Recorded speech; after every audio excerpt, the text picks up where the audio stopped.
14 is when I first started going into the Wilmore with the Rocky Mountain Wilderness Society, and Oh, cool. yeah, You guys clearing trails and stuff? yeah, Oh, nice. yeah, I Sweet. spent my first 3 years with them, and Welcome to the Wilderness Wavelength Podcast. This is episode 91 of the Wilderness Wavelength Podcast. Welcome to it. I'm George, Scott Sunderwald. Good to be here. We're sneaking up on episode 100, George. It's good. We got to do something fancy Yeah, for I think that. that's a good idea, too. I know I've got it circled March sometime probably. So. Okay. Yeah. You want to introduce our guest tonight? Yeah, we got a guy we've been trying to track down for a while. He's only 18 years old, yet he's done so much. We got Tate Tocher here, who's a wrangler, and he's worked outfitting in northern British Columbia and in the Yukon, out in the mountains, saddling horses, pursuing elk and sheep and goats and moose and that sort of thing. So really excited to have you here, Tate. I know a couple of my boys grew up with you, so it's great to have a homegrown fellow like you here. So welcome. yeah, thanks for having me on. Looking forward to the podcast. Absolutely. 18, man. When I was 18, I feel like I was in Edmonton trying to live off ramen, driving from bar to bar. What got you into outfitting and wrangling, Tate? Well, I grew up with horses, had them my whole life. We have always had, 6 or more. Yeah. And my dad, he kind of got me into the backcountry stuff, going down by Sundre to, what do you call it, Yahatinda and whatnot. Okay. And Yeah. as I got more experience, I got job offers wrangling for guys in Alberta, some of the outfits around here in the Wilmore and stuff. And I just made lots of connections and got some opportunities in the Yukon there with Quinn Gaynard. Yeah, we had Quinn Gaynard on a few months ago, so you worked with him in the Yukon. Is that right? Yeah, for sure. I did moose season with him. Yeah, fantastic. We also had Monty Grote on, another young fellow. So this really encourages me. I was thinking about this today. We're always worried that the young people are getting away from the land and getting away from the wilderness, but you guys are full on. You're giving me a lot of hope for the next generation, man. That's great. Yeah, I mean, I like it. There's quite a few of us, you just got to find them, I guess. Yeah. Is this a lifelong plan for you? At 18, how do you see yourself going? Are you going to go to school? Or you're I want to be an outfitter? Or Right now I just see myself spending my summers up there. I've thought about it, in the future, and it's tough. I could see if you had real commitments, a family or whatnot, I could see kind of getting away from it. But right now I'm happy where free I am. Ranging. I like that. What's and then you were in northern BC this summer? Yeah, that's right. What are you guys hunting for up there?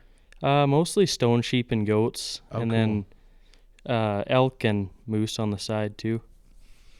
And are guys coming up very specifically targeting, obviously the stone sheep and goats, but you get guys who are up, I got an elk tag and a sheep tag, and you kind of see what crosses your path, or they're very targeted on what they're looking for? Usually, for the most part, they'll be pretty targeted on either a stone sheep or a goat, and they'll add a trophy fee. And, if we're traveling to camp, and if we see a nice elk or a moose, they'll take it. But for the most part, they're pretty focused on those sheep. Yeah, and stone sheep, I mean, they're pretty unique. What does it cost to hunt the stone sheep there? I couldn't give you an exact number, but I think last time I saw it was over $86,000 US. Wow, yeah. And that's not even guaranteed. That's just to go with you guys, eh? Yeah, that's just getting them up there and getting them a tag. Amazing. Are you dealing with a lot of green riders, or is everyone that's coming fairly experienced, or? For the most part, they're pretty green. They're pretty quick learners for the most part, but not too experienced. Yeah, I listened to a story here the other day about some outfitters that took a guy out, and he had a bit of horse experience, but he fell off. He got bucked off because of a bear, ended up breaking ribs and having to be helicoptered out. And they were talking about how, you can't take for granted that just riding a horse in the mountains is a cakewalk. So your horses must be fairly well behaved and used to what they're doing, or Yeah, they're pretty awesome. They Yeah. work 3 months out of the year. They work harder than I do, but they're yeah. really good. You guys are crossing rivers as well? Yeah, lots. We got lots of good river crossings there. Yeah.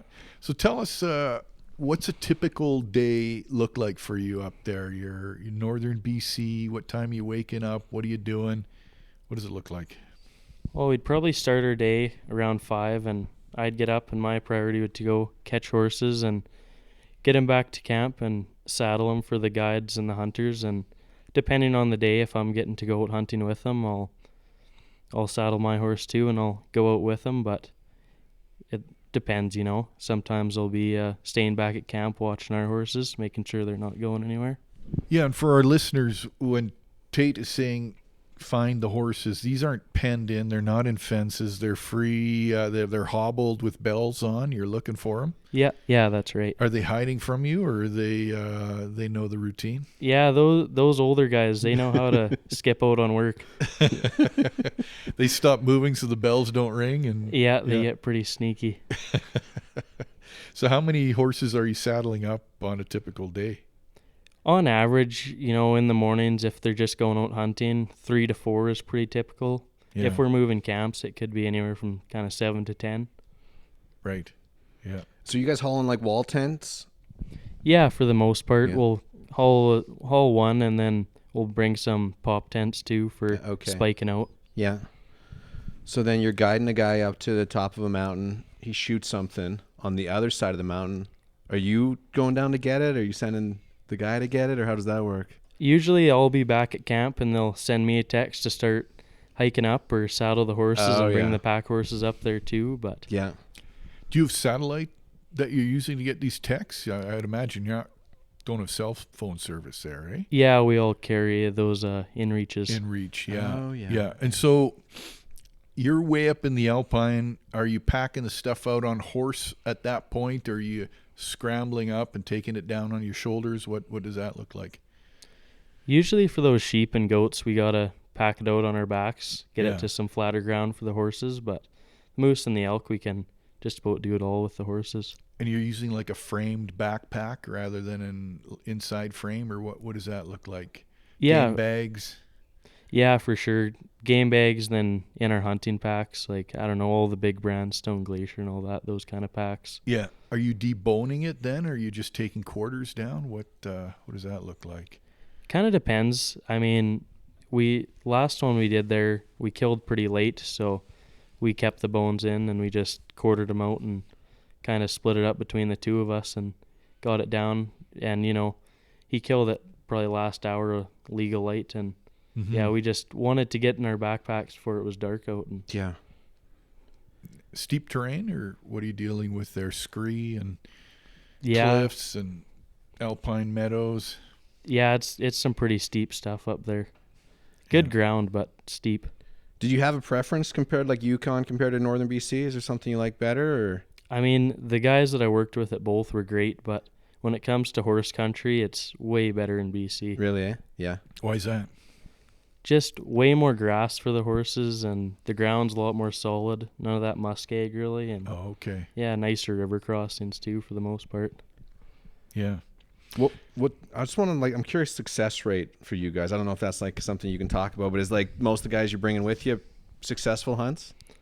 Yeah, we brought how many? It would have been 8 hunters this year, and we went 7 for 8. Oh, nice. The one that didn't Wow. get one, he was 86. So Wow. yeah, he cut his hunt early to go to our bighorn outfit in Alberta, and he got himself a nice bighorn. Yeah. At 86. That gives us all hope, Could you right, imagine, George? eh? Wow. That's wild. Yeah. Oh, and were these guys mostly going for stone sheep then, or what were those 7 guys going for? Yeah, we had 8 sheep hunters, and then probably the same amount of goat hunters too. Mm-hmm. Now, talk to me about the goat hunting, because that can be a tricky thing. I know even skilled hunters have a hard time telling male from female at 200 yards. And is it 4 inches you need minimum on a shot there? What's that like IDing your goat? Yeah, I mean, you can I haven't been on too many of the goat hunts, but it's a good way to tell from what I've heard is, the nannies will be hanging out with their kids. They'll usually be in bunches, and sometimes those billies, they'll be on their own. Right. So you're kind of looking for the bachelors versus the whole nursery herd. So that's how you're telling that. But you can shoot a female with the tag? Yeah, you can. You can shoot a billy or a nanny up there. Yeah, which helps a bit. Because the females have horns too? They do. Yeah. They can look very similar. Yeah. I can't imagine trying to see something that's 4 inches, 200 yards away. Yeah.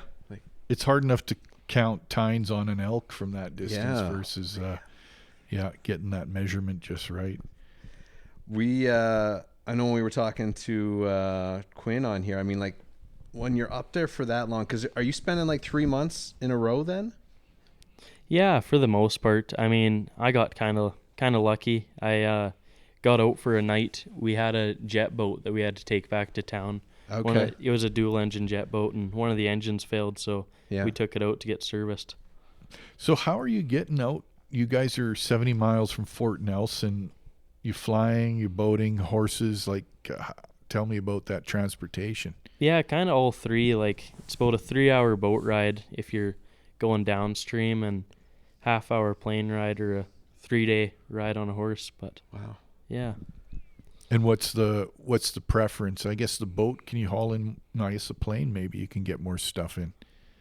Yeah, it's cheaper to get stuff in on the planes. Seems like the boats aren't super reliable, but if I had a preference, it would definitely be a boat or a horse. Is that right? Yeah. What's the problem with the planes? I had a bit of a eye-opening experience on one this year, and and I'll still fly, but that one. Well, tell us about it. What happened? It would have been the start of September, and we took that boat out, like I was saying, and me and the outfitter, we had to get a plane back into the outfit, and the pilot warned us that it was going to be a bit of a windy ride, and we expected that, and we had a pretty heavy plane. We were bringing in some fuel barrels for the boats, and we got into the valley there, and the wind really picked up, and as we got over our strip there, we went for our first landing, and we touched, and that wind just picked us right back up and kind of chucked us to the side a bit. And the second time we hit the strip, we were 3/4 of the way down, and he full throttled it, the pilot, and the stall alarm started coming on, and I looked back at my boss. He was sitting in the back, and we were both pretty wide-eyed, but doing some quick prayers. Yeah, for sure. Yeah. Wow, yeah. Those wind gusts could be pretty deadly. So, big landing strip or pretty tight? Oh, I'd say, if I had to guess, probably 400, 500 feet. It's not. Oh, feet? Jeez. Yeah, that's pretty tight. Sheesh. Yeah. Still able to ride a plane, though? You're not scared now? No, not quite scared. I'll take the horses in. I've done a few, like, pack trips. I'm just curious, like, the size, like, how many horses are you guys bringing in for like a month? Or is it like a 2-week trip at a time, or how do you guys regulate that?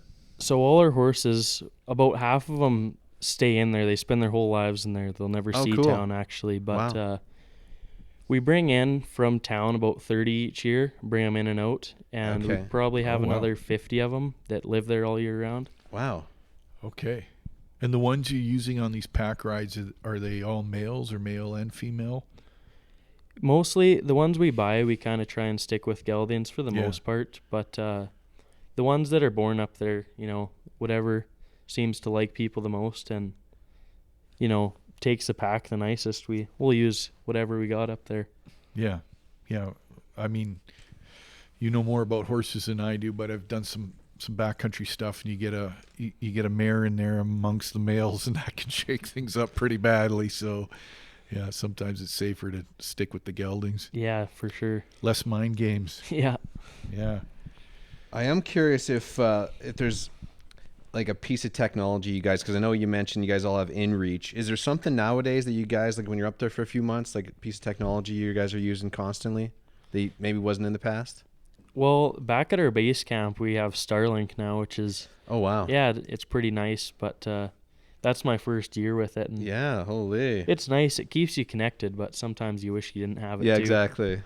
Yeah, so tell me about the employees there. Like you're a wrangler, but there's guides, cooks, and outfitters. Is that sort of the breakdown of the employees that work on an outfit like that? Yeah, I'd say so. And That's about it. how does the guide differ from what you're doing? The best way I could say it is I kind of work for the guide in a way. You Yeah. know, like it's his hunt with his hunter, and I'm there to help where he needs help. So if it's with the horses, then I'm catching horses in the morning and saddling, or if he needs help packing out, I'll do that. But Yeah, and is it kind of a graduation? Do most of these guides start off as a wrangler and kind of work their way up, or what's the progress there? yeah, I'd say it's pretty 50-50. I mean, but a lot of guys definitely start out wrangling. Yeah, and you've started hunting yourself, right? I heard you shot a buck this year. Yeah, I Tell us about that. shot my first one. Alberta buck? Or Yeah, yeah. yeah, he's pretty nice. I was pretty stoked. Got it with my great grandfather's gun, so that was pretty cool. Oh, But that's nice. Cool. Yeah, a little bit of legacy there. What were you shooting? just an open sights lever action. I was pretty Open happy to sight. get Wow. it. Nice. Yeah, Cool. sweet. What are you doing with that buck? You got a plan for it? You gonna mount it or anything, or? No, I just did a Euro mount. He is a pretty nice 5x5, but Sweet. yeah. Cool. Yeah, that's good.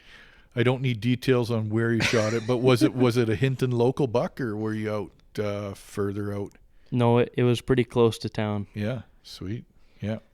I just cooked up 16 deer burgers here before the podcast for my sons. They're all Yeah. home.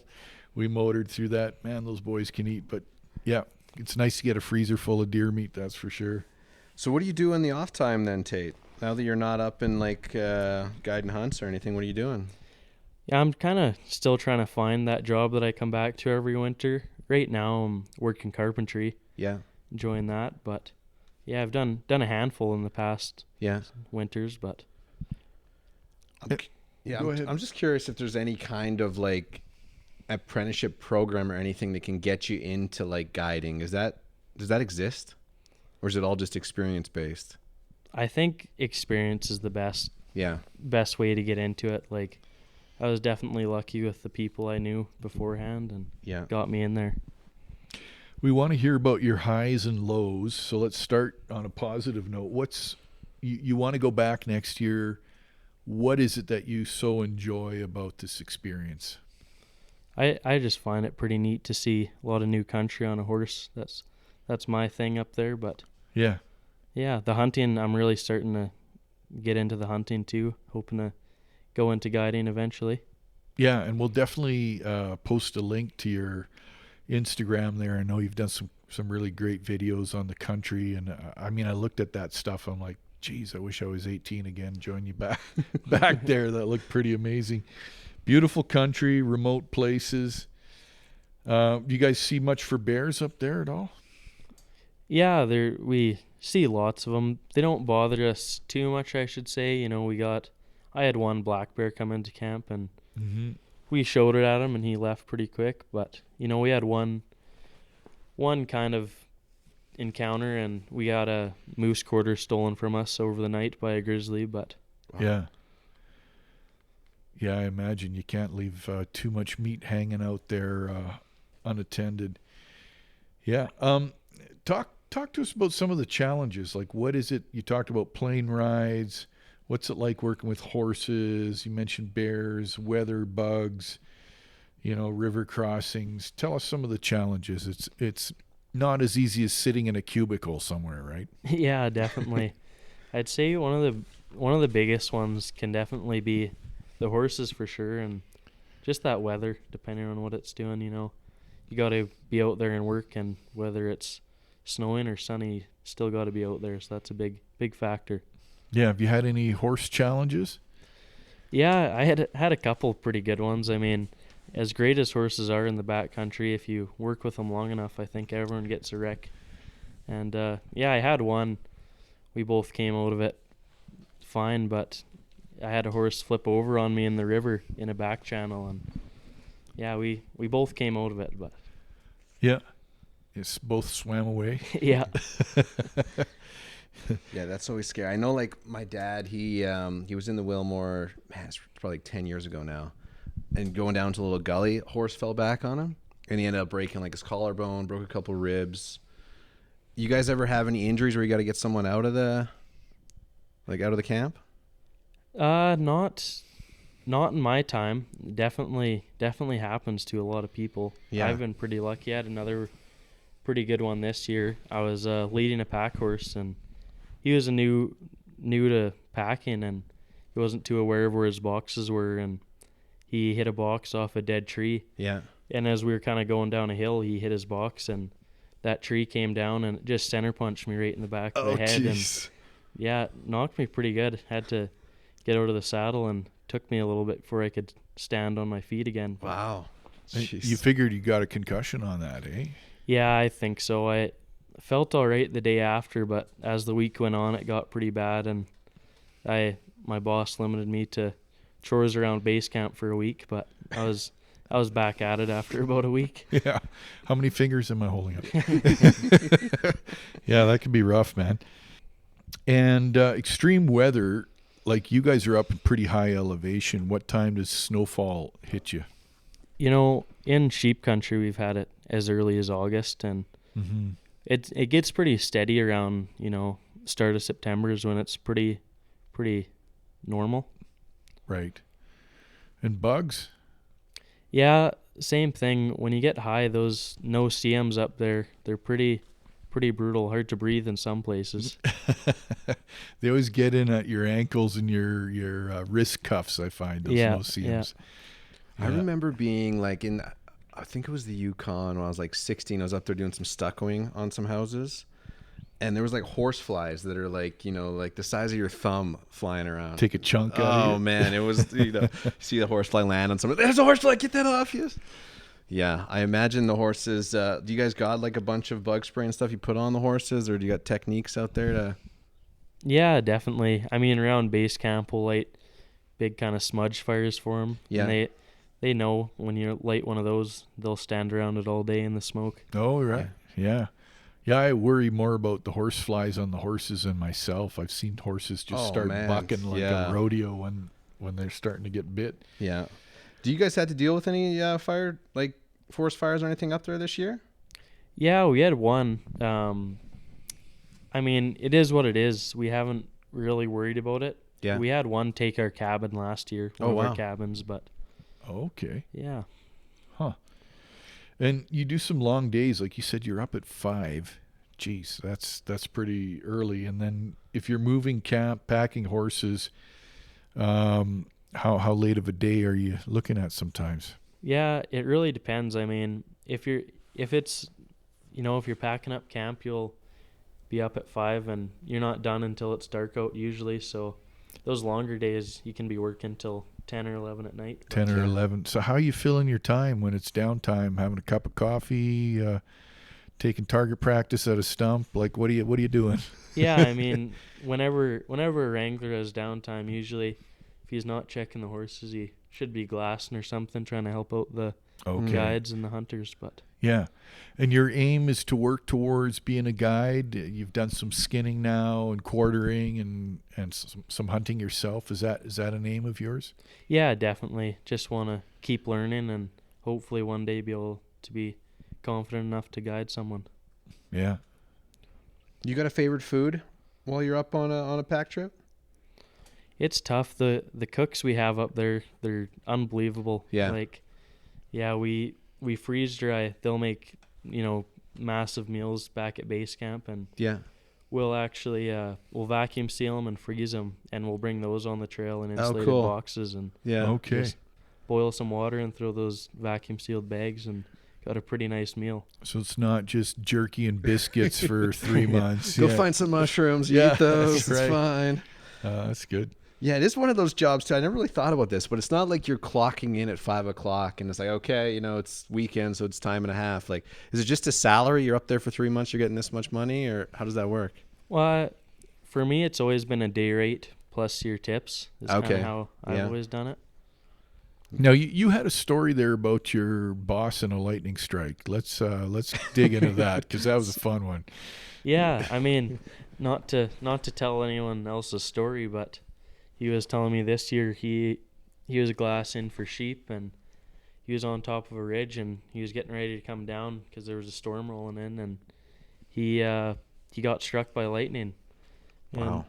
it knocked him unconscious, and he said he woke up probably 10, 15 minutes later, and he just started running.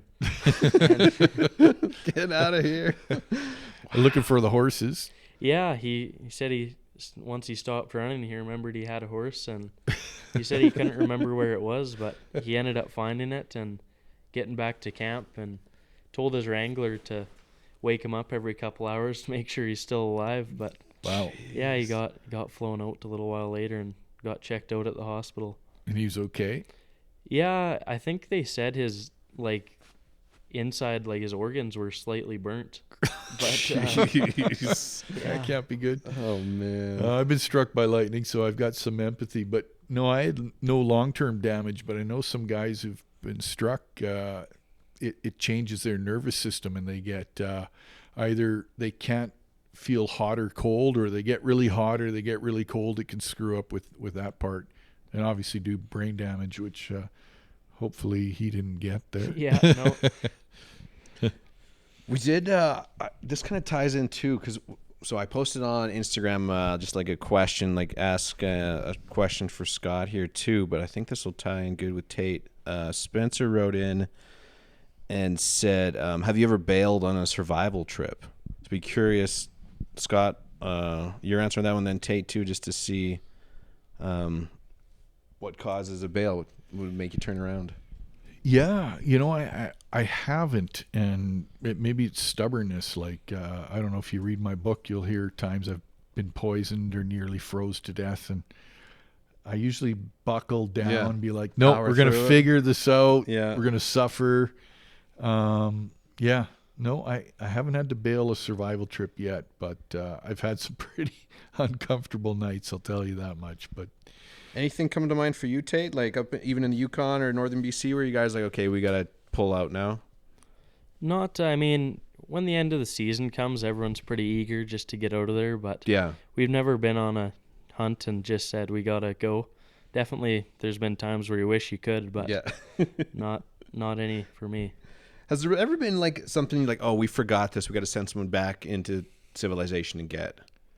Yeah, that's our outfitter, Nate. He's a really great guy. Whenever we, if there's any errands that, have to get from town, he takes the boat or arranges a plane to come in and get it for us. But you run out of beer. yeah. It's a national disaster. A lot of folks talk about hunting, and they're fine if people are shooting stuff, taking it home, eating it. I mean, I hunt to feed my family. And then there's this whole category that people call trophy hunting. And people tend to turn their nose up at trophy hunters. And talk to us about the work you do and what your perceptions are there of trophy hunting. Yeah, I mean, you guys might have something to add to it, but the best way I would explain trophy hunting in my eyes is it's really more selective meat hunting, you're still getting the same meat that a meat hunter gets. You're just having some nice antlers or horns put on the wall with it. Yeah, and a trophy's really in the eye of the beholder, right? Some of my most exciting racks on the wall aren't the biggest. It's the ones with the most memories. Mm-hmm. I always say, to me, a rack of antlers on the wall is a bit like a photograph in a photo album. The reason I keep it is when I look at that, it takes me back to where I was, who I was with, what the experience was. What about you, George? You've got some antlers around us right here, right? Oh yeah, every one of them's got a story and who I got it with or where I got it from, and it's never been about the trophy, but it is exciting when you get a big one too. Oh, though. sure. But I also, shoot a small one as well. It's never been about just the trophy, but I imagine when someone comes to see Tate and his crew there is hey, they spent tens of thousands of dollars. They're looking for the big one. I feel like it might be hard to encourage them to shoot a smaller one even, you know, like, hey, shoot this one. It's like, well, let's wait. But then it gets to a point where it's like, okay, you got to get something. You're leaving with nothing. Is that a battle for you guys? Yeah. I mean, we strive to get them something everyone's happy with. And there definitely comes a time where it's like, all right, you got to now's the pull time. the trigger or not. But yeah. And then, is it like mostly Americans coming out? Yeah, we had all Americans. We had one Canadian, and he actually won the hunt at the sheep show. Oh, cool! Last year. Yeah. Wow. That'd be a cool prize. Yeah, no kidding. Outfitting trip, and then so I'm assuming, like, you're shipping back the heads, and they're getting these mounted. Yeah, it really depends. Some guys are pretty picky with their taxidermists. There's a couple really good ones, or one really good one that we recommend. Yeah. Up in Fort St. John, and it all depends. Like they take the cape and the horns, and a lot of the sheep hunters will take all their meat back too. Yeah. I bet. Yeah, sheep meat is outstanding. Do you know the one in Fort St. John, the name of it? Oh, I believe it is Inukshuk Taxidermies. Inukshuk, okay. Mm-hmm. Cool. Because, you guys have to carefully cape everything out. Like, if you're shooting a sheep, it's not like I've shot whitetail, and you can just get a cape from the taxidermist. It doesn't have to be the original, right? But you guys have to cape it out just perfectly, right? Yeah, for sure. I mean, I stay away from the sheep capes for the most part right now, but don't want to mess them up. Yeah. We do have some would you rathers too, Scott. You got a couple too? Yeah. Yeah, you got one there? Yeah, I got a couple. I'm curious because you mentioned cabin, you mentioned wall tent. So, okay, here's a would you rather. Would you rather like a bare bones cabin, you got like a wood fireplace, maybe like a little table, or like you're staying this for a few months, or like a decked out wall tent, so it's got a few more amenities in it? Oh, 100% I'd go with the cabin. Yeah, without a doubt. Yeah, cozier. Yeah, and you don't have to pack it up when you're leaving. Yeah, too. exactly. Yeah, Scott. What do you think? Yeah, I'm going cabin too. I mean, this is pretty bare bones though. Let me try to paint more of a picture of the wall tent. Like it's maybe like some shag, like some nice rugs in there. Shag rug. Nice like moose hide. Satellite TV. Yeah, it's cozy.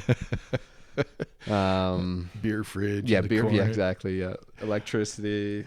Yeah, I mean, I do, and I'm looking forward to hot tenting here in the next few days. But a cabin's hard to beat, and there again, you get that bear safety, and critters aren't going to get in and steal all your food. Hopefully. Although you do have to deal with more mice and pack rats, and that's true. I've slept in cabins in the middle of the night, had mice running across my face, so that ain't fun. You don't get the same thing in a tent. Yeah, I think I'm going cabin as well. Do you guys have a few cabins up there? We got 2 that we use, like 2 that we'll hunt out of, and then we have our base camp, and there's probably 7 or 8 buildings there, and yeah, it's getting pretty fancy up there for our base camp. Okay, how about this one? Would you rather eat a handful of your horse's grain, or eat a sandwich that was accidentally dropped on the barn floor? In manure. Well, it's probably manure around there. What are you thinking? Oh, gosh, I don't know. I might go hungry, but I think I definitely lean towards the sandwich. Take my chances. Yeah, that grain might be hard to get down. Yeah, it might. Oats, soak it, make some oatmeal. There you go. Yeah, pour it in a little bit of warm milk or something. Yeah. How about you, George? I'm probably gonna go horse's grain. I think. Are you? Yeah. I just like if I drop something in a bunch of horse poop, it just would not be edible anymore. I'm gonna go grain. Yeah. That's right. Well, I got a would you rather. The first one's an actual technical question because I've been on both sides of this argument. All right. And I'm curious what Tate has to say here. You're in grizzly country, and George, you too. Would you rather wear bear spray while riding your horse in grizzly country or not? And I've had guys say, don't wear the bear spray because you're more than likely to trip it off and spray a horse and wreck the whole trek. But on the other hand, if you do see a grizz and your horse bucks and you fall off, now you're facing the grizz and you got nothing. So where are you guys sitting on bear spray in the saddle on a horse? And I know it's probably split 50-50 out there. So what are you doing there, Tate? It would really have to depend. I mean, I would probably lean towards not carrying it because I couldn't see myself wanting to strap it to my body. Like if I don't have to wear a backpack or anything, I won't. So if I don't have that, I'd probably lean towards not carrying. Not on your belt? Is it because you're worried that you're going to trigger it off, like bump it and spray your horse? That for sure, and kind of getting in the way because most of the time I'm leading a horse, so yeah, you always got a lead shank kind of by your hip there. So okay, now let me ask you, what if you're by yourself? Like, because you're usually with a whole crew, but you're by yourself in grizz country. Yeah, Is that going to change it at all? I mean, I'd say honestly, most of the time I'm riding by myself. Okay. Usually be me and 2 or 3 horses. Yeah. But yeah, I don't know. I think, I mean, better to have it and not need it than need it and not have it. But I think I'd probably lean towards not having it. Yeah, there's a bunch of wranglers who feel the same way. How about you, George? What are you doing? Yeah, I'm in the same boat. I just I wouldn't have it. Now, what if you get bucked off though? It's just. I was talking with this about day. the wife last night. We were having like an in-depth conversation. We were walking, and I said, like, I don't want to like brag or anything, but I feel like I could take a bear. You know, like I just like there's a grizzly around me. Like I'm gonna find like a 6-foot stick or something. I'll bat. Like I'm smart enough to handle it. 180-pound George takes on the 800-pound grizz. I'm just like I would hide behind the tree. I may break a branch. Like I just, I don't know. I feel like I could do something. All right. I've just never had a fear of bears. I don't know. Maybe maybe one day that'll all change. But are you hauling bear spray with you? When I've ridden horse in the backcountry, I usually don't, but I've often thought I probably should. Yeah. Because why don't you? I've mostly been told by the officers I'm with that they don't, or they have sidearms, but I'm like, yeah, you guys have sidearms, but if I get bucked off, and I'm facing down a sow with cubs, I don't want to pull out a pocket knife, right? Bear spray would be pretty darn handy. That'd be a good question for our listeners here. If you're an equestrian user in bear country, do you pack your bear spray on your belt or do you not? I'd be curious to hear that one. Yeah, I'll post it up there. Maybe we'll do that on Instagram or something. You'll be able to answer that question. Like I said, I think it's about 50-50 on people who do and don't. Yeah. If it's in your pack, it's pretty much useless because you're not going to get it out. Bear charges you at 40 feet a second. You're not getting there. You're not getting. If you're George, you can fight it off though. Well, so it's just like I'm not. The wife was laughing at it too, but I don't want to like brag, but I just feel like I'm smarter than a bear. I'm just like I could, there'd be a way I could beat it, but yeah. Okay, how about this one? Would you rather eat your favorite food every meal, or never be able to eat it again? Wow. Favorite food, you get it every meal, breakfast, lunch, supper, or never eat it again. That's tough. What's your favorite food, Tate? I'm trying to think. I don't know. That deer's been tasting pretty good to me. But no, I don't know. Some whitetail steak. Yeah. I feel like I eat deer almost every meal. Anyways.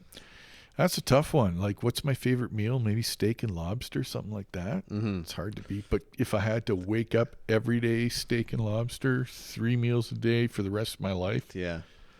That's a lot of steak and lobster. It would get pretty boring. Yeah. But, oh man, that's painful. Okay, Scott, no more steak and lobster for you. No more steak and lobster. You're out. How about you, George?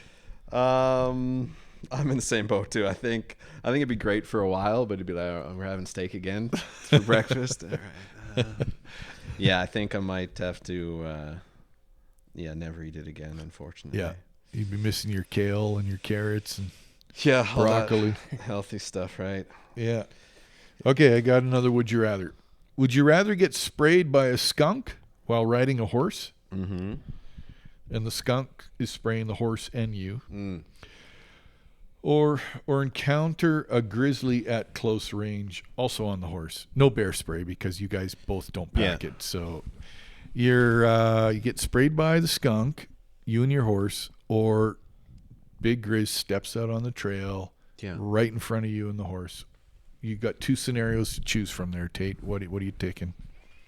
You know, it would really have to depend on the horse, I think. But man, that would suck getting sprayed by a skunk, you know, because even after you have a shower, your saddle and your horse is gonna smell for a lot longer. Oh yeah. Well, it's blinding too, right? Your horse might be blind for a while. Yeah, you know, it might be dumb, but I think I'd lean towards the bear. Take I hope the I have a grizz? good horse. Because you can fight it like George. Yeah. Yeah, maybe my horse can. Call George. I got some tips for you. Okay, so you're taking the bear. And George, what do you I'm do? gonna go bear as well. I when Tate mentioned this, so my dog got sprayed by a skunk, and like 3 years later, when it rained, it's like you just still like came out of his fur. Like, What? Yeah, it was crazy. It was funny. We had went on our honeymoon, and our honeymoon was like a month. We went to Europe, and so we dropped the dog off at my parents' place, and like the second day, they were looking after him. He got sprayed by a skunk, and so he stunk up their whole house. They did the tomato soup wash and everything for him, but like literally, like every rainstorm, it's like, whoa, Ty still got that skunk smell to him. Really? So I think like getting sprayed, and the horse is like, I mean, I feel like the spray of the skunk's gonna freak the horse out more than the grizzly bear even. Yeah, I'm gonna go grizzly bear. You're taking the grizz. Yeah. Interesting. You're not? I don't know, man. That's a tough one for me. I'd Have you ever been- rather be stinky and get bucked off Yeah. than have my face torn off. Right? Yeah. I can recover from skunk smell. Yeah. I have been sprayed by skunk. I've had plenty of bear encounters. Yeah. But yeah, when the bear encounter goes bad, it goes really bad. So I might take the skunk actually. I'm Yeah. gonna Wow. switch it up. Okay, we'll try that out this summer then. We'll line you up with skunk spray. What is the major injury for horses out there? Is it like hobbles? Is that kind of like your major battle, or? Yeah, I mean, there's been some pretty sad stories with hobbles and horses. Really uncommon, but I've heard of a couple horses, you know, killing themselves with hobbles, whether it's crossing water and drowning or what. Super uncommon, but you know, I had one horse. He got the chains of his hobbles hooked in the back foot between the shoe and the hoof of his back foot. Wow. Oh no. And he fell down, and I found him like an hour later, and he was all right. I had to cut the hobbles off him and pull the shoe to get the chain out of there. It was wedged in so tight. But I mean, that's one.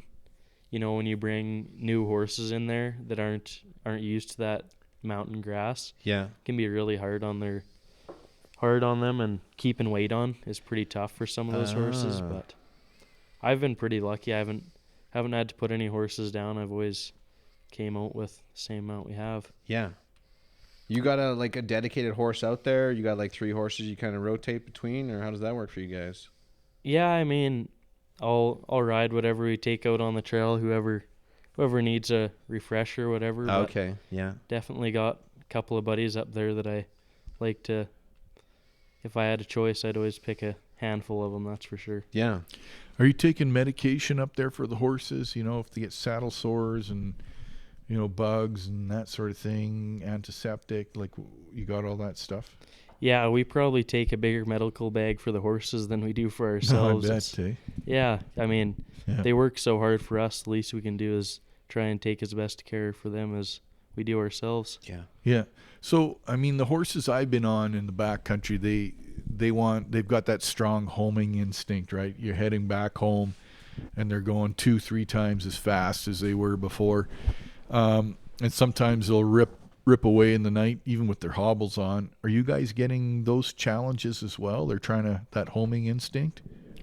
Yeah, I mean, for a lot of those horses up there, you know, where they are is home, like our camps. Yeah. That's part of their winter range. They're free to go in there in the off season, so not too bad. I mean, it definitely depends on the camp. Like there's some where, you're getting up 3 or 4 times a night to make sure they're not trying to pass your tent. And other camps, you know, you can leave them for 3 days and you'll know they'll be right where you left them. Mm-hmm. When you say winter range, so is it like fenced in? They got a fenced in area, or are they just kind of free roaming? No, it's a free range. Oh, wow. No fences. Cool. Mm-hmm. Man, that's a good life for a horse up there. Pretty good, yeah. Someone comes and rides you for a few months, and then you're chilling out. Well, and with that alpine forage, I've been up in the alpine with horses, and I'm a bit of a herbalist, and there's monkshood and tall larkspur growing right in the grass that they're eating. That stuff is deadly. Like, it'll kill a person if you eat it. And I'm amazed that they're munching right through that stuff. Have you ever had a horse get poisoned on you up there? I think there's another plant called hellebore, which grows in the alpine. Sounds tasty. That'll kill you too. So yeah, there's some pretty deadly things up in the alpine meadows. Yeah, we haven't had any horses, to my knowledge, get too poisoned or anything. We had a couple back home. I know a couple guys that their horses ate snails and it killed their horses. Wow. I don't know what it does to them, but parasites in them probably. Yeah, it just liver flukes and lungworm and all that stuff comes through the snail. Huh. Nasty. So you said you grew up with horses then, Tate? Yeah, my family's always had a handful of them, and yeah.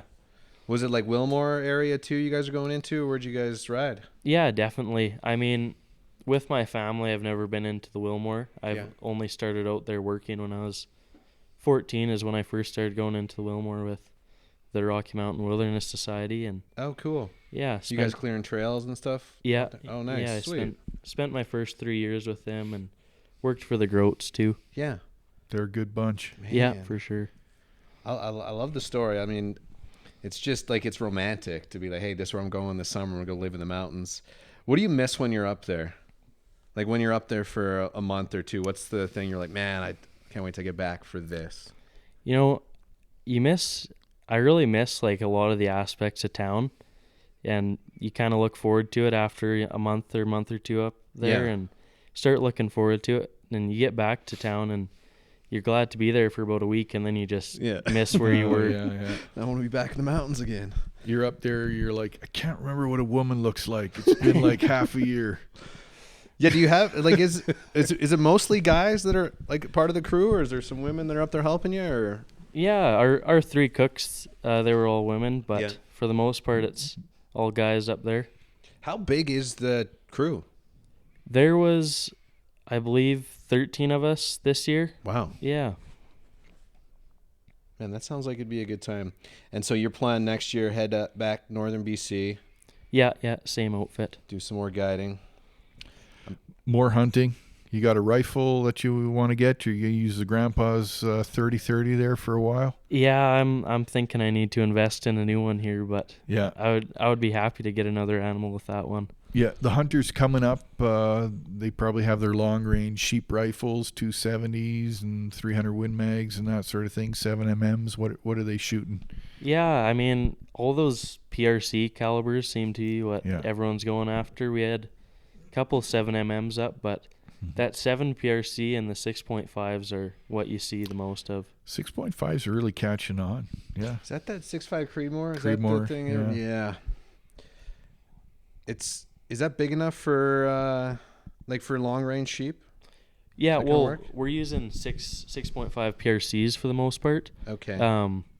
I really haven't seen much. I haven't seen any 6.5 Creedmoors up there, but yeah, the PRCs seem to get it done pretty well. Yeah. I'm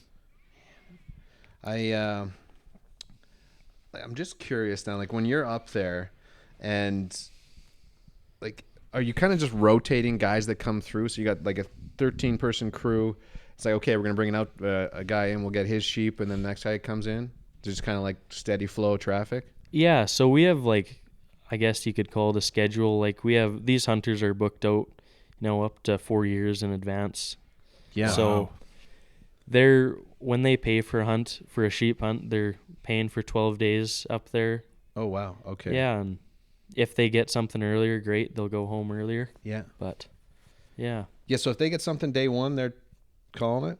I mean, they're more than welcome to stay for the 12 days. We had we had one guy or two guys this year do that. Yeah. Mostly just because they were waiting for their third buddy to get Their his. buddies to get their sheep. Yeah. Yeah. Oh yeah. It sounds like a sweet time. And up in the Yukon, you guys were after Doll sheep instead of the stone sheep, correct? Yeah, that would have been Quinn was after them. I came up a little later. I had to. I was working in Alberta still at the time, so I just came up for moose season in the Yukon. Yeah. So describe for us the difference between a Doll sheep and a stone sheep. Yeah, they're both thin-horned rams compared to our Rocky Mountain bighorns. Yeah. And stone sheep, they got kind of a black and white coat. Like they got a lot of the times those white necks and the kind of white skeleton legs too. And those Doll sheep are fully white. They almost look like a goat. They're completely white. They must be closely related, those two. Interesting.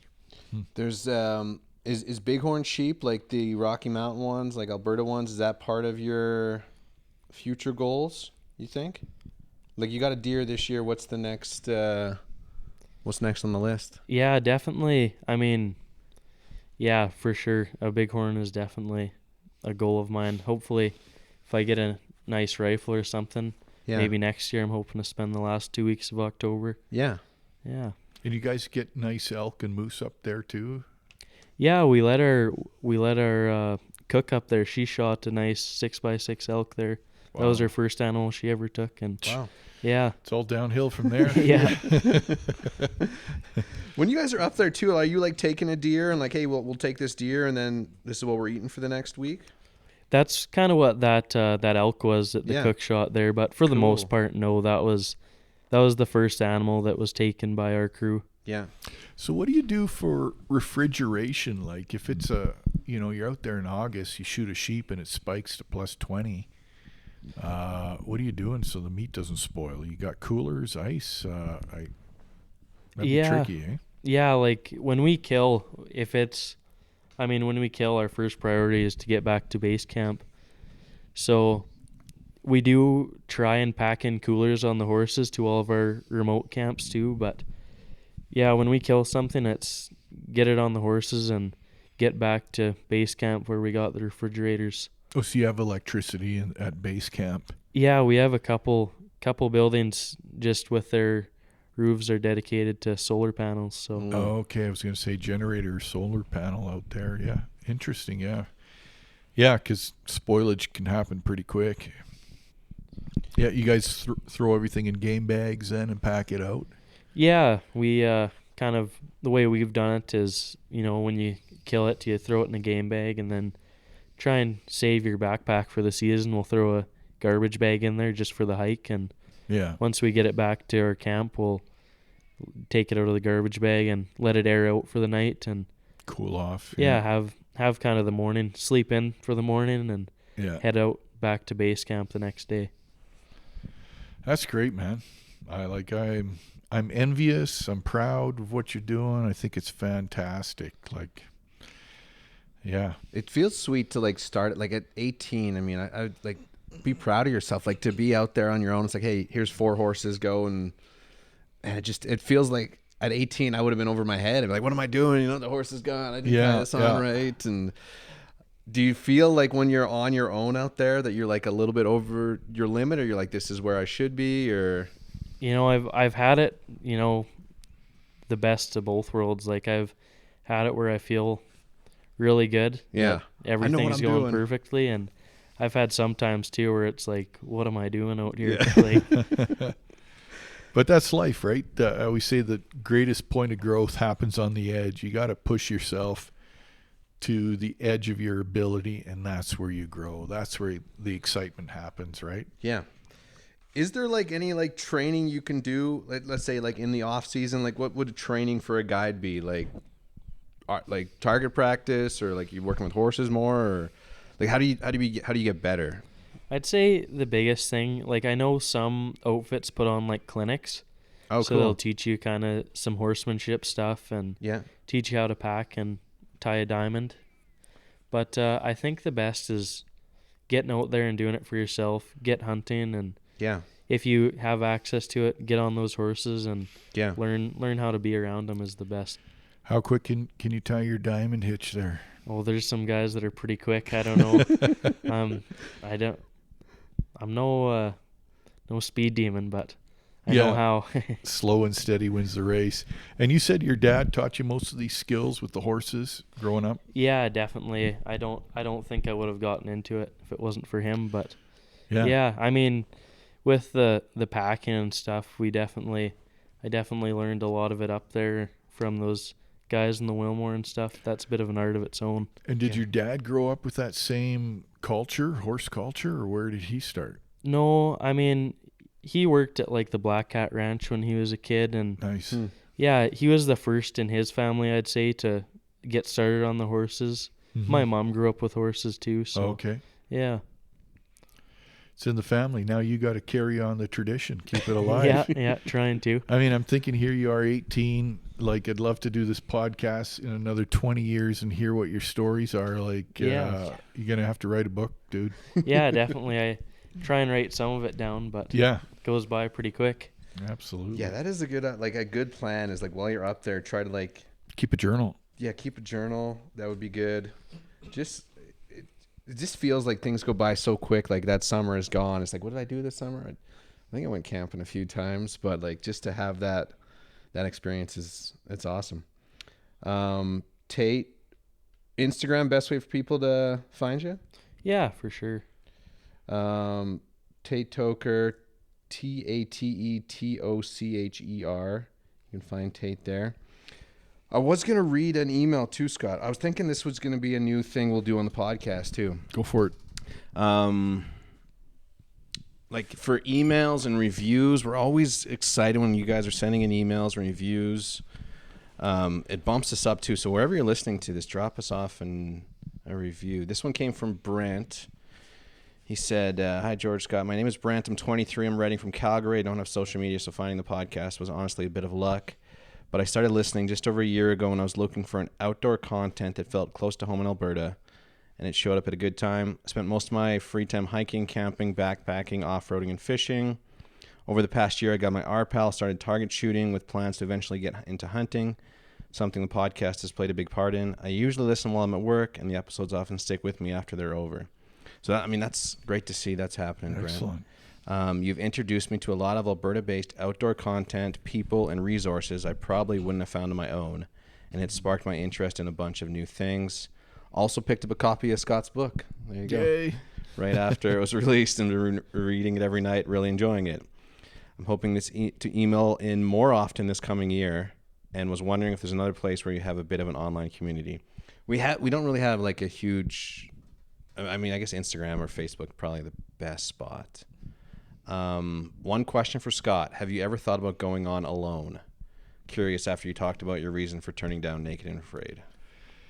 Yeah. So, I turned down Naked and Afraid twice, and I turned down the Alone show as well. I think the Alone show is fantastic. I don't have any shade to throw at them. What is Alone then? Alone is you head out alone with your 10 items wherever they send you. It could be Patagonia or Mongolia or northern Canada, wherever it is. And last man standing or woman standing wins the prize, $500,000 US. Yeah. And how long are you there for? These guys are lasting 100 days now, but they're heading into winter. Wow. I really considered it. I did get all the information sent. I had a casting agent call me up and really try to encourage me to do it. And I was just right on the edge. The problem for me as a survivalist is much of what our ancestors did to stay alive was illegal. And the Alone show, you have to follow the rules. You have to follow the law. Yeah. So you can't be lighting fires and chasing bison off a cliff. You can't be snaring caribou. You can't be, shooting something out of season or netting fish when it's not allowed. And in some ways, that's unfair to the whole spirit of survival, because if your life depended on it, that's what you'd be doing, right?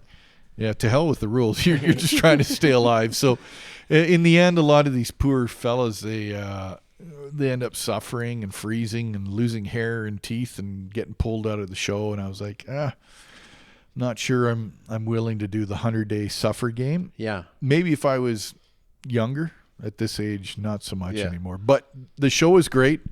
Love it. There's some fantastic people who have won that.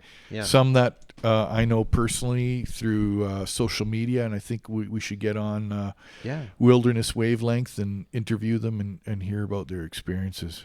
You think you could do 100 days on your own, Tate? No, I don't think so. No. How long do you think you got in the wilderness? Let's say someone drops you off, you got a lighter and a knife. How long you lasting? Oh geez, anything, past a week, I'd be pretty proud of myself. All I had was a lighter and a knife. I think I would be too. A week's like, because you can do, is it 3 weeks without food? Yeah, shelter, water, fire. Yeah. You're good for 3 weeks. Yeah.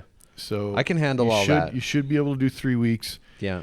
The food kicks in after 3 weeks. Like if you're not getting food, you're in trouble. Yeah. And yeah, I think that's where I would start running into issues. And like you say, if you can't do something illegal, then that thing it limits your options a little bit for sure. Our ancestors weren't following the rule book. Let's say that. Yeah. But yeah, thanks, Brent, for that email. I think that's going to be like a new segment on the podcast. We'll start reading some emails and some reviews. So we're always happy to hear from you guys. Send in questions or comments or whatever. Yeah, we want to do a question segment. So folks, if you're listening and you've got questions for us, as hard as they might be, send them in. As tricky, we'd love to tackle them on air here. We're headed towards our 100th episode, so we're going to make it good. Yeah, that'll be We got fun some one. good ones coming up here, George.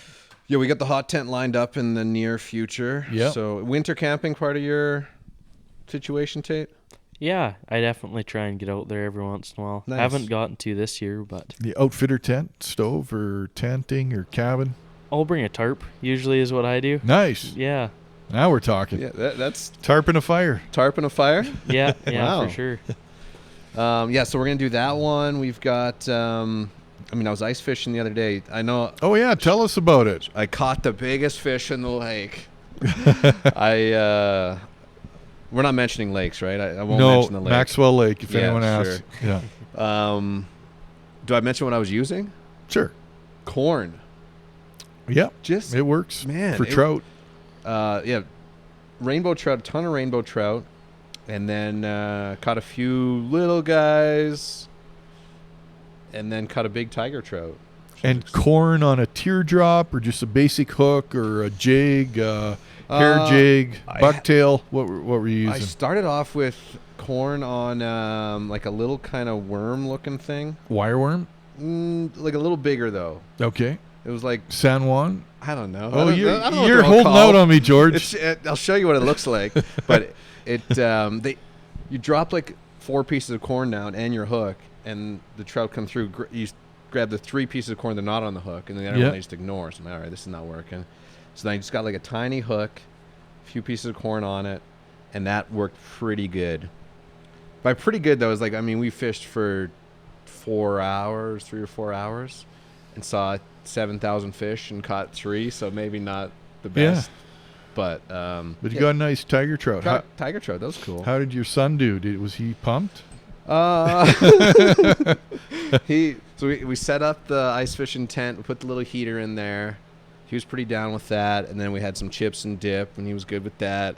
And then he went about waist deep into a hole, like he stuck his leg all the way down. That's par for the course. Yeah, not super excited about that one. But Grammy was there, so she was able to take him back home at that point. So he didn't even get to see me catch the tiger trout, unfortunately. But Oh, yeah. it's one of those things with like a little kid is like, I would love him to be there the whole time, but I also don't want it to be like I want him to come back ice fishing with me again, you know? Yeah. So it's like, hey, sure, you did 2 hours, awesome. I'll meet you back at Grammy's in 2 hours, you know, like. Yeah, the trick with kids is they have to be catching, even if it's something little perch, little trout. As long as they're catching, they're excited. Well, he had his hook in there, and the bobber was just going. And I was like, case, the bobber's going. And he's like, all right, hey, I'm seeing some chips over here. Oh, yeah, that's nice. I'm like, that's good. Yeah, I was out with my grandson there over the holidays, and we caught some nice trout. It was hurricane winds, like probably 80 kilometers an hour is not a exaggeration. So like no my tent sled then. was blowing across the lake. It was so strong I couldn't set up the tent. Yeah. We caught some nice trout. Yeah. Again, mystery lake. I'm not going to say what it is. Right. But he was great. He was flying around. He also stepped into a hole, a 10-inch hole, and plunged his leg all the way down. But I think that's part of growing up. We thought we lost the boot too, and then it floated back to the top. Like, yeah, we Oh, got no. the boot, so we're still we're good. But he was a little sogged up. You guys do any fishing out there, Tate? When you're like at base camp, is there a spot to go fishing? Yeah, definitely. We're I won't name the river, but we're right along a river. So Yeah. kind of end of the season, if you got some time that's slowing down, Yeah. and when those fish start running, you can get some pretty good days fishing. Oh, Just over the jet fantastic. boat. Tell me Yeah. more. Like a salmon, trout, steelhead. What are you all hitting there? We got lake trout. I mean, bull trout, or I guess what would they call them? Dolly Varden. Dolly up there. Varden on the BC side there. Yeah. There's a few more. I think there's some pike in there too, but Nice. yeah, some nice Lakers come over there, and That's what I'd be doing. I'd wake up at 5, saddle the horses, go back to bed for 4 hours, and then wake up and go fishing. yeah. That's the trick. Yeah. I don't know if the owner would like that. That'd be my plan. Yeah. Do you guys do some like? I'm curious of the evenings when you guys are out hunting. Is sitting around the fire drinking, or what's the? You guys got some games you do, or how do you stay entertained?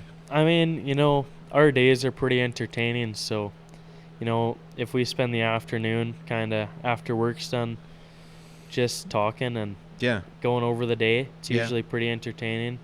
I mean, there's the occasional drinking up there, but it is still a job, so you keep it to a minimum for Yeah. the most part. But yeah, everyone has some fun every once in a while.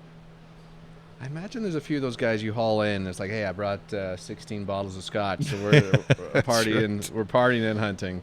Yeah. Yeah, I got one hunter. He offered me 2 bottles of whiskey and a pack of cigarettes for my tip, and Oh wow. yeah, get some interesting tips up there for sure. I Yeah. bet, yeah. That's awesome. Well, if it's a $1,000 bottle of whiskey, that's decent. Oh yeah. Well, Tate, thanks so much for coming on. Yeah, thanks for having me. I love seeing like Scott, like you were saying, like an 18-year-old, because that is like the vibe going around sometimes. Like, oh, all the old guys are dying out, and then this Yeah. gonna be gone. But it's not really the case. You're giving us hope, Tate. Yeah. Keep it up, man. I love it. We'll have you back, and we'll hear your new adventures, and Yeah. Yeah. keep the fire burning. And yeah, I think of you're the start of a new generation, and Yeah. your kids will be listening to these stories years later. So For sure. fantastic. I'm looking forward to it. Cool. Yeah. Well, thanks, Tate. Tate Tocher on Instagram, TateTocher. Tocher? Yeah, Tocher? Tocher. Scott Sunderwald, Northern Rockies Bushcraft. The book. You're doing the talk in Jasper February 1st. Doing the talk in February 1st. Yeah. Book's going well, man. Yeah, I heard you're just- like #1 seller on Amazon now. I was shocked. Somebody sent me that, said, did Yeah. you know you're #1 seller on Amazon? I said, I didn't have a clue. So thank you, folks, for your support. And That's why you're Think- showing up with brand new rims on your truck. oh, and, yeah. The fame and fortune is just unbelievable. No, it's gratifying. Been getting a lot of emails and texts of people that have been inspired to get out in the bush and enjoy the wilderness life. And that's really what that whole story is all about. Yeah, love it. As we mentioned, we got some big episodes coming up. So thanks, everyone, for listening. We got an exciting 2026. If you want to email us at wildernesswave@outlook.com or message us Instagram, Facebook, whatever. Okay, thanks, guys. Till next week, stay wild. Wilderness Wavelength.